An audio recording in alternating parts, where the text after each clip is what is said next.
পবিত্র ঈদ উল আজহা আজ জাতীয় ঈদগাহে সকাল 7:30টায় অনুষ্ঠিত হয় প্রধান জামাত। এতে দেশ ও জাতির মঙ্গল কামনায় বিশেষ মোনাজাত করা হয়।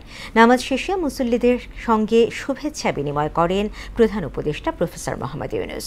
এ সময় দেশের মঙ্গল কামনায় সবার কাছে দোয়া চান তিনি। আর মুসল্লিরা বলেন, লোভ লালসার ঊর্ধ্বে উঠে অন্তরে ত্যাগের মহিমা ধারণ করলেই শান্তি প্রতিষ্ঠা সম্ভব। নাদিম মুস্তফার ক্যামেরায় মাহবুব হাসান রিপনের প্রতিবেদন। ওয়ালটন আবারও মিলিয়নিয়ার অফারে ওয়ালটন ফ্রিজ কিনে আপনিও হয়ে যেতে পারেন মিলিয়নিয়ার। শুভ্র পোশাক আর বাহারি সুগন্ধি মেখে প্রধান জামাতে অংশ নিতে ঈদের দিন ভোরে জাতীয় ঈদগাহে মুসল্লিদের ঢল। সাম্য প্রতিষ্ঠা আর ত্যাগের মহিমায় আসে পবিত্র ঈদুল আজহা। উৎসবের পাশাপাশি এদিনে লোভ লালসাকে বিসর্জনের আহ্বান মুসল্লিদের কণ্ঠে। আমি আমার বাবার সাথে আসছি, এখানে আসতে আমার খুব ভালো লাগছে।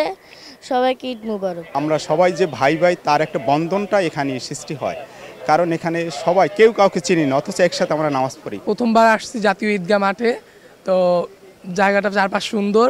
এবার জাতীয় ঈদগাহের প্রধান জামাত পরিচালনা করেন বাইতুল মোকাররম মসজিদের খতিব মুফতি মাওলানা আব্দুল মালেক। এতে অংশ নেন প্রধান উপদেষ্টা প্রফেসর ইউনূস সহ সর্বস্তরের মানুষ।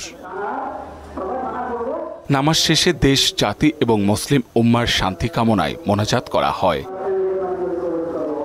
এরপর মুসল্লিদের সঙ্গে ঈদ শুভেচ্ছা বিনিময় করেন প্রধান উপদেষ্টা। এ সময় সবার কুশল জানতে চান তিনি। দেশের মঙ্গল কামনায় দোয়া চেয়েছেন প্রফেসর মোহাম্মদ ইউনূস। সবাইকে আজকে একসঙ্গে ঈদের জামাতে পেলাম, সবাইকে ঈদ মোবারক জানালাম। সবাই পবিত্র দিনে দেশের মঙ্গলের জন্য দোয়া করবেন। এদিকে জাতীয় মসজিদ বাইতুল মোকাররমে সকাল 7টা থেকে 11টা পর্যন্ত পবিত্র ঈদুল আজহার 5টি জামাত অনুষ্ঠিত হয়। জাতীয় মসজিদে নামাজ আদায় করতে পেরে আল্লাহর কাছে শুকরিয়া আদায় করেন মুসল্লিরা। গাজায় যুদ্ধ বন্ধে আহ্বানের পাশাপাশি বাংলাদেশ নিয়ে নিজেদের প্রত্যাশার কথা জানান তারা। ফিলিস্তিনিদের উপরে যে ইসরায়েলে বর্বর হত্যাকাণ্ড করছে, তা থেকে যেন আল্লাহ আমাদেরকে হেফাজত করে। ঈদ উল আজহা মানে হচ্ছে কি ত্যাগ স্বীকার করা।